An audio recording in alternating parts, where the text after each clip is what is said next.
Qui étaient Simone de Beauvoir et Jeanne d'Arc, ces deux braves militantes qui ont marqué leur époque et dont nous parlons très peu aujourd'hui? Laquelle de ces deux braves et vaillantes dames t'inspire? Simone ou Jeanne? Tu me le diras à la fin de cette vidéo que je t'invite à regarder. Il y a, dans l'histoire du monde, des voix que l'on a longtemps tenté d'éteindre. Des voix de femmes, puissantes et lucides, qui se sont levées à contre-courant du silence, à contre-marée de l'oubli.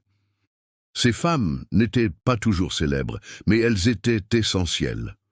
Leur force ne résidait pas uniquement dans des actes spectaculaires, mais dans une résilience quotidienne, dans une capacité presque surnaturelle à se tenir debout, même dans les pires tempêtes. Elles ont porté des causes plus grandes qu'elles.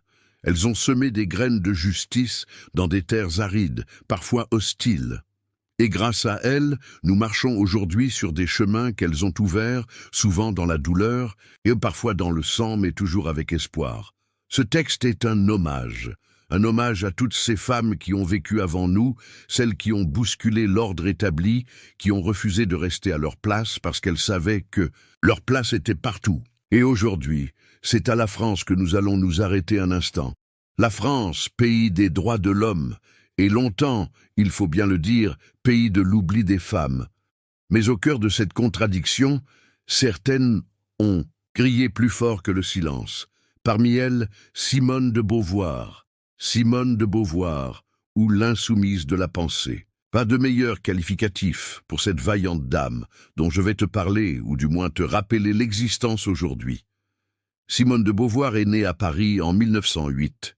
Philosophe, écrivaine, essayiste, elle fut l'une des voix les plus importantes du XXe siècle, une voix qui a ouvert la voie à des générations de femmes. Mais avant d'être une icône, Simone a été une rebelle, une femme libre dans une société qui n'aimait pas la liberté des femmes.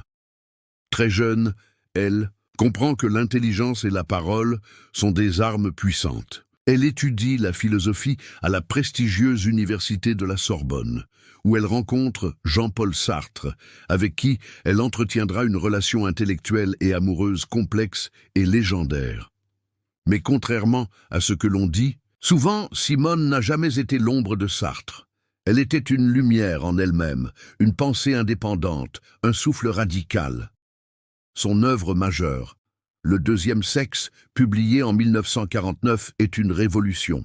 Ce n'est pas qu'un livre, c'est un choc culturel. C'est la première fois qu'une femme ose poser une question aussi simple qu'explosive. Qu'est-ce qu'être une femme? Et surtout, pourquoi la femme est-elle considérée comme l'autre, comme l'inférieur, comme le second sexe? Dans une société encore profondément patriarcale, elle ose dire que on ne naît pas femme, on le devient.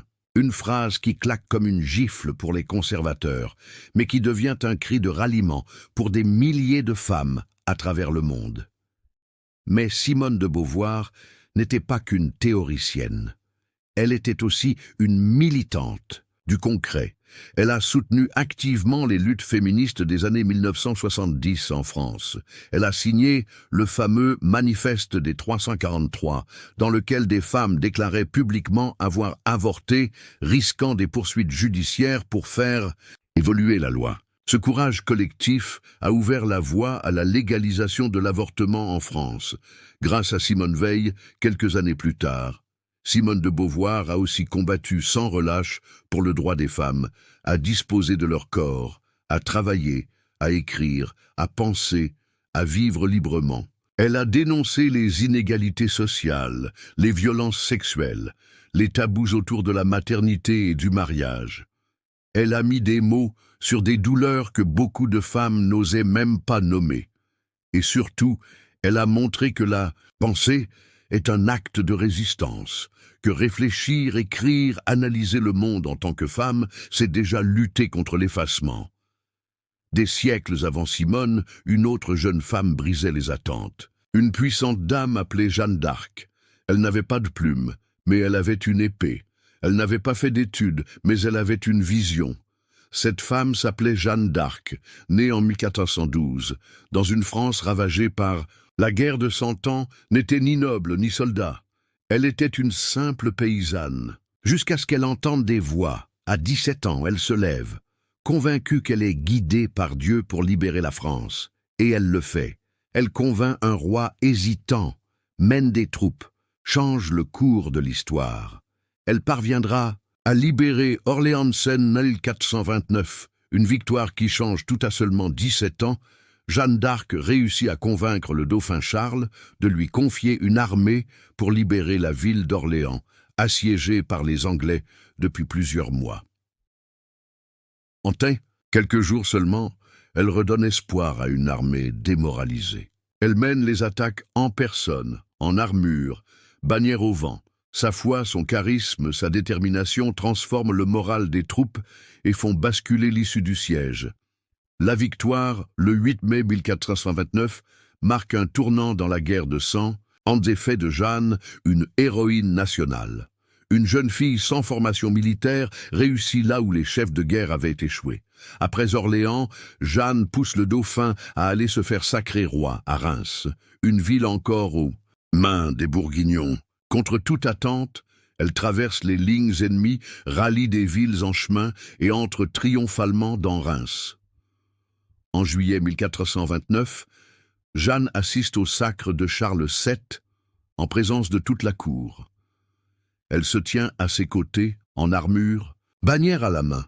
Ce moment est l'aboutissement de sa mission divine, ce pourquoi elle disait avoir été envoyée par Dieu, faire couronner le roi légitime de France. Malheureusement, Jeanne d'Arc sera aussi jugée. Mais là où Simone a été critiquée dans les journaux, Jeanne a été condamnée au bûcher, incomprise. Elle sera trahie, brûlée vive à 19 ans. Et pourtant, elle deviendra une légende. La force de Jeanne, c'est l'action pure, l'engagement, jusqu'au bout, une foi inébranlable, un feu intérieur. Simone de Beauvoir et Jeanne d'Arc sont deux femmes, deux visages du courage. Elles sont les deux pôles de la force féminine. Simone ou la lucidité, la pensée critique, la liberté. Intellectuelle, elle pourra inspirer certaines. D'autres préféreront Jeanne d'Arc ou l'instinct, la conviction, le courage de passer à l'action et aussi une foi inébranlable. L'une a combattu les idées reçues, l'autre a combattu les ennemis d'un royaume. L'une est morte dans son lit, en femme âgée et respectée. L'autre est morte dans les flammes, maudite par son époque, canonisée des siècles plus tard. Mais toutes deux ont vécu debout. Elles ont dit non. Non au silence. Non aux limites qu'on leur imposait. Non à la peur. Et c'est là que chacune d'entre nous, chacun d'entre vous, peut s'identifier. Tu es peut-être une Simone, quelqu'un qui remet en question, qui observe, qui pense fort, ou peut-être une Jeanne, quelqu'un qui ressent, qui agit, qui croit en quelque chose de plus grand. Eh bien, sache que tu peux être les deux. Alors, que faire de ces héritages? Que faire de ces exemples trop grands, trop lointains, trop lumineux peut-être? Il faut s'en inspirer, prendre exemple, ressembler à Simone ou Jeanne, marcher dans leur lumière, pas dans leur ombre. Comprendre que, quelle que soit notre voie, nous avons le droit et même le devoir d'être puissantes. Puissantes à notre manière, dans un bureau, dans une salle de classe, dans une rue, dans une maison, dans un livre. Puissante quand on élève une voix, un enfant, un projet, une idée, car chaque femme est le prolongement d'une lignée invisible.